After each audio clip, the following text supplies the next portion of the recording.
And someone who's a carer, for example, I'm sure many UK health listeners are in that category.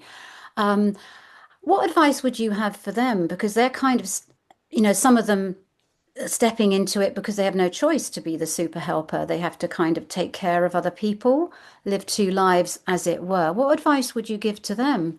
I mean, they may not super help, but maybe you're saying that some people are super helper because it's their choice, but other people, it's kind of life makes it happen. Maybe a partner or a loved one needs their care.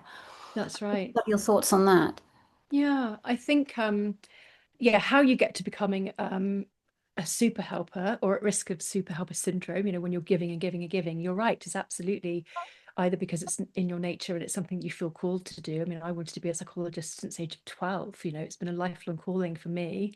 But you're right, we can find ourselves in those situations when we have children, when we have partners, when we have people in our family who inevitably begin to decline in some way. We then take on that carer role, and it usually falls to one person in the family, doesn't it? Yes. We know this. I use the term, are you the fixer in the family? And there's always a nod, yes. And I do have siblings, but where are they when somebody needs to step in and make sure the parents are getting the medication or the treatment that they need? So I think in answer to your question, what would I suggest or recommend? It's a very, very, very long answer. Obviously, please do read my lovely book, The Super Helper Syndrome. But I think in this immediate term of listening to the radio program, there's a sense of choosing. I would draw straight to your helping boundaries, okay? And this will be tough for you.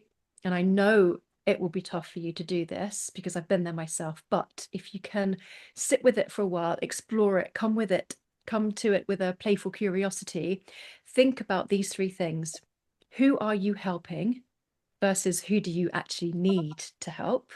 So do you have, there's an exercise in the book called the friendometer, simply plucking those friends who aren't really friends into the helpee bucket can be really life affirming. And you think, oh, I don't actually have to help that person. It's not my responsibility. Okay, so who you help, when you help, thinking about, well, when am I helping? I used to pick up my phone to my mom like 5 or 6 times a day when nothing really was happening, but it was full of drama, or it was, just me playing out the role of the good girl, the good daughter. I will pick up my phone because I can. In the end, contracting with her saying, Mum, hey, I can't really give you much time now, but on a Sunday, I can give you a whole hour. It can work with other people who you can say, I don't really have much time at the moment, or I'm really quite busy, but I'd love to give you some time at a later day. If you still need to talk about this next Wednesday, how about we have a cuppa together?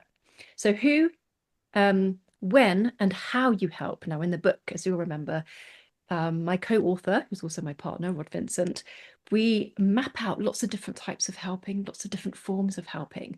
I navigate straight to supportive help when actually there are other forms as well. So resources help, for example, and expert help. So what kind of help are you giving? What kind of help is that person asking for? And what kind of help are you do you find more energizing?